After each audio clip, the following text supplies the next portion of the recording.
want to kind of give you a highlight of what's on my mind in terms of how I think about what you're doing. So many people have asked me, gee, I can't see around my handpiece. Every time I'm looking at it, I realize this is your first attempt at indirect vision.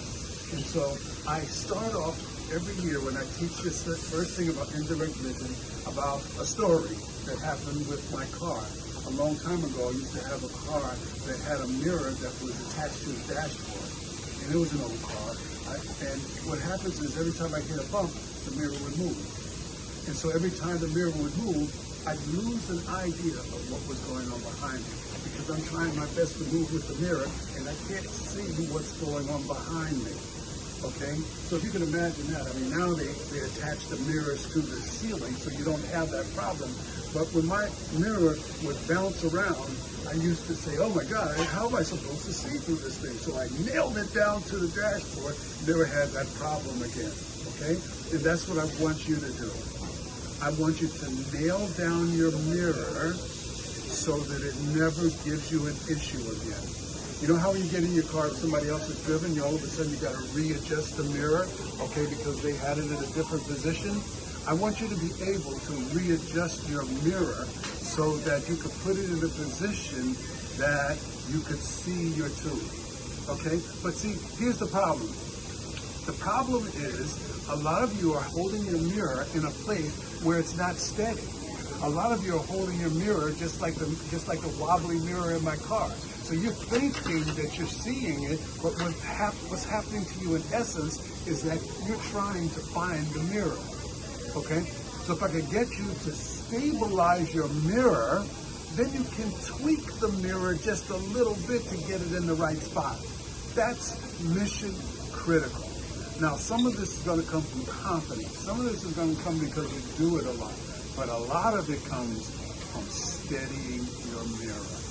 And so I want to go over just one quick thing, and this is only going to be a few minutes. I have a bunch of videos coming out, but this video is just about what you asked me for, and that's steadying your mirror. But I have to tell you that it's about your grip on your mirror, believe it or not, and also your finger rest. And I have a series of lectures about finger rest. I think it's just so much more important when the way you hold your handpiece.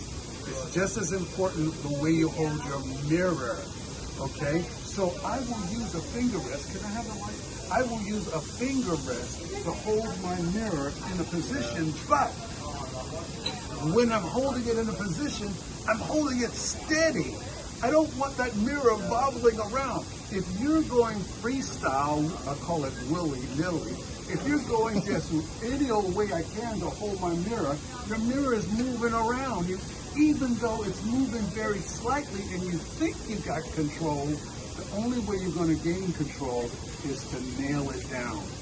And the way that you nail it down, and we'll talk about this, about handpiece finger rest, is that you have a grip just like you're gripping your handpiece, and then your ring finger is the finger rest finger on both hands, the hand that you use a handpiece on and the hand that you're actually holding your mirror in. So I am going to actually, if I'm doing number 14, which is what you guys are doing, I'm actually going to put my finger rest on the buckle of 15 or 16, and I'm going to hold it steady.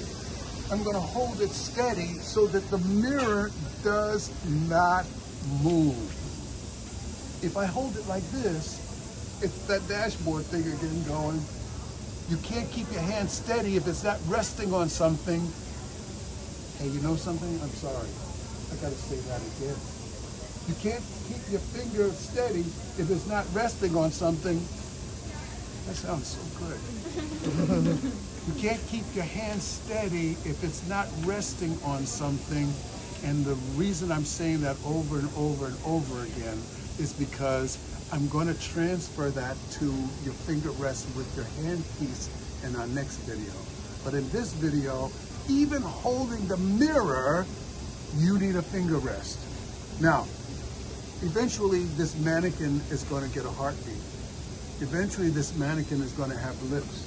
Eventually this mannequin that you're working on is going to become a human being.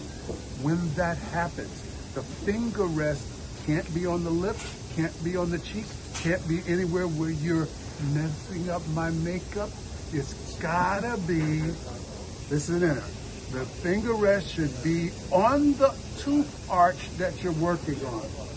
Your finger rest both for your handpiece and your mirror should be on the arch that you're working on. Now, I've been doing this a lot of years. Now, a lot of years. I was working on this before you guys were born.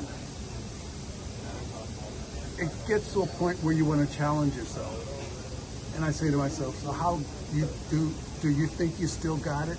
If you think you still got it, then I'm going to take this mirror and I'm going to put it way outside the mouth.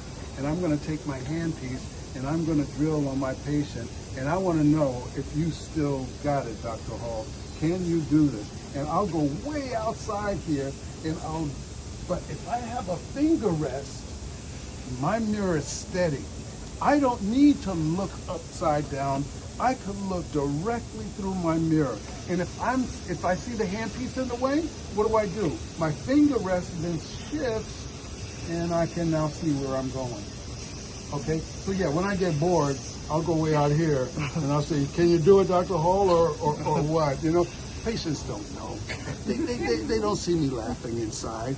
Yes, but it's challenging, okay? Because pretty soon you're going to get this. You keep working, you keep practicing, you're going to get it. And then you're going to want to make it more tough on yourself, okay?